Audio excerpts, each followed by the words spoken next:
How we doing? Okay, so here's what's going on.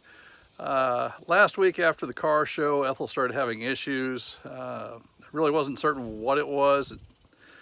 Last week it seemed like it was fuel starvation. Went to use her to go ahead and do some work. I was going to move some bales with her. And she got as far as the barn and then crapped out.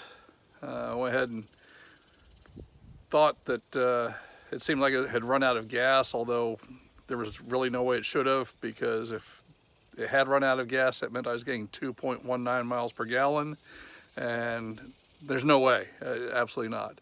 So after a little bit more tinkering, well, I threw 2 gallons in, started up, ran fine, and then the other evening I decided I was going to take it down to town and fill it up just to confirm that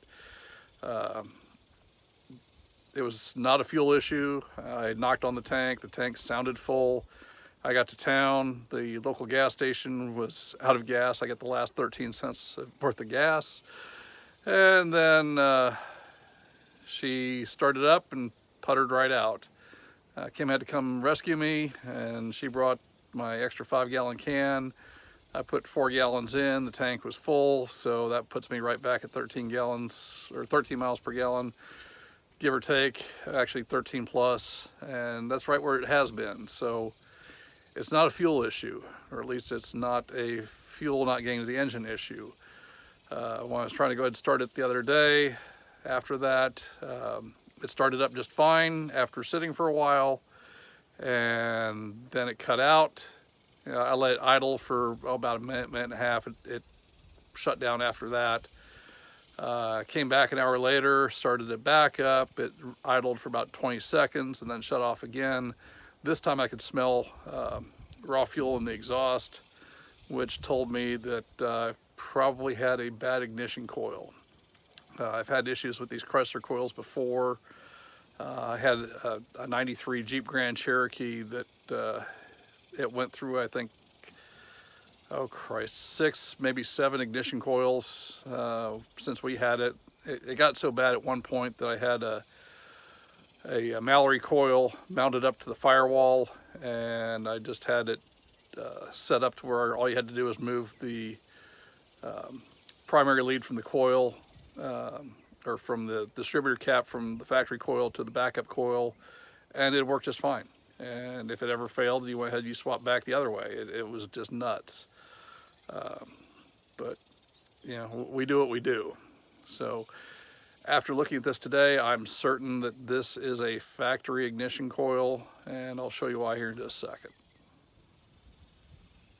Okay, so this is the coil I took off of Ethyl. I didn't necessarily look for factory part numbers on it or anything like that, but what I did notice is that in order to get it off the motor, I had to take the bracket off. The reason I had to take the bracket off is because it was bolted on right here using these factory screws, which are a Phillips head. And the only way you can normally get those broke loose is with an impact driver. And there's no room to hammer on the impact driver to go ahead and break the Phillips head screw loose. It's a metric M6 by 1.0.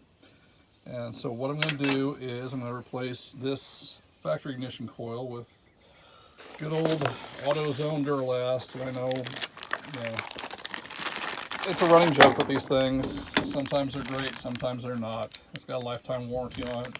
It's got a brass terminal on it. That's another reason why I know it's not factory, or why this other one is factory. That it's got a plastic shell all the way around it, unlike the Duralast part that doesn't. Not a big deal. This time though, I'm going to go ahead and use some hex head fasteners or Allen head fasteners to secure this to the bracket here, so I don't have to go ahead and take the bracket off the motor again. It's a whole lot easier to find an Allen wrench than it is to find a impact driven Phillips head when you're out on the road somewhere.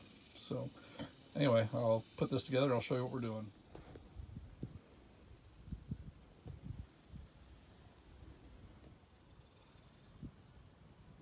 Alright, so here we are. We've got the coil mounted to the bracket now. Got those Allen head fasteners. They're a little bit longer than the original fasteners. And yeah, rust might be an issue, but I'd rather come up with some PB blaster and an Allen wrench to get this undone than try and whack this thing where there's no room to work with a Phillips head type impact driver. And let's go put this sucker back on the motor and life should be good. Alright, so here we are. The coil's mounted back on the bracket on the side of the motor. Plug the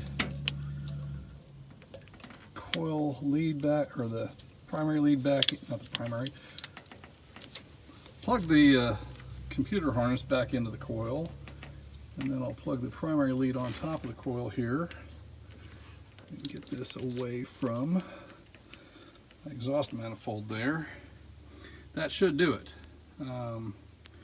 That little blue connector there on the side was a splice in for a tack lead. I went ahead and I took the tack lead off just in case that's been causing part of the issue. May have led to premature failure on that the original coil. I don't know. Again, it's a factory original coil to the best of my knowledge.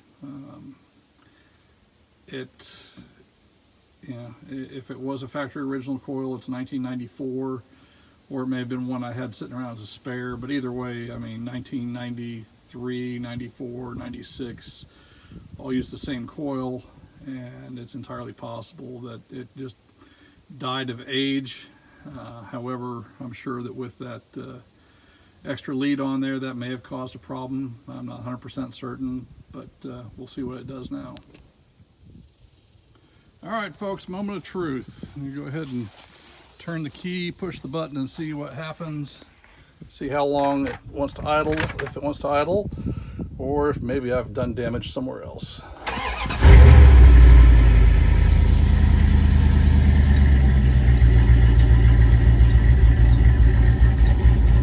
Well, it's idling happy at the moment.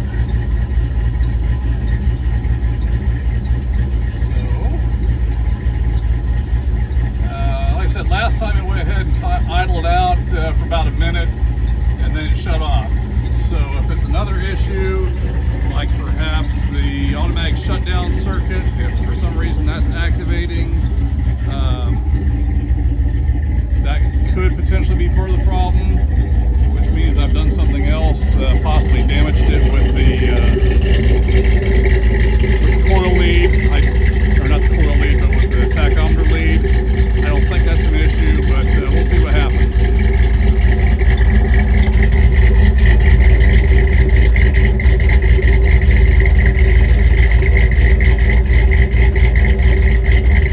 Woo, healthy. All right, well, I think I've got success. She's still idling. I have not shut it off. She hasn't hesitated, stumbled, or anything else. Not since I started it up to go ahead and test it for the first time. It's almost up to temperature where the fan's going to go ahead and kick on.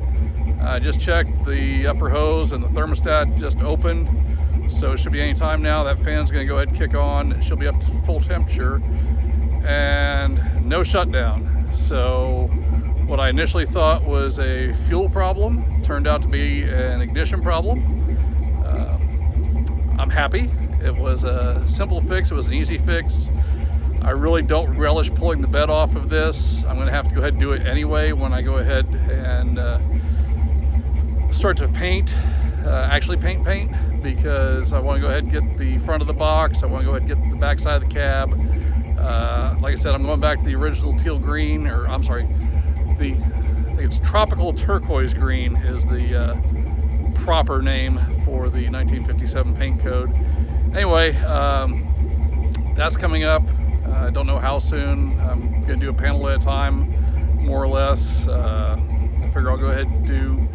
I got the driver's door that I've started stripping. I think before I go ahead and get super crazy with that, I'll probably go ahead and pull the hood off and strip it and paint it. I think, in all honesty, yeah, it's a bigger surface, but it'll be easier to practice on, and it'll be easier to go ahead and get my technique pinned down on. I think that'll probably work out better. Heck, I might even use that Dodge hood sitting out back over here behind me, because, you know, Nobody likes the ugly truckling, and would it really hurt to go ahead and paint that hood tropical turquoise green? Yeah, I don't know. Why not? We'll give it a shot. It's good to practice on. I'm like a full-on amateur when it comes to paint and body. I went ahead, I shot the primer on the bed floor. That was easy. I've been shooting my own primer on this, but I've never painted a vehicle. So primer is one thing, actual shiny paint is going to be a new experience for me. Like I said, you can probably still hear Ethyl here idling in the background. So that's a win. It's fixed. The random misfires and stumbling around off idle through town was a coil on its way out. So hey, I'll take that. $50 coil versus $200 pump module and all the hours to go ahead and pull the bed off. Yeah, that's a win. And apparently it's not the computer either. And I'm getting sweat running down my eyes because it's muggy out here today. So I'm going to go ahead and wrap this up. Y'all have a wonderful evening, and we'll see you next time.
The magic number. Come on, fan.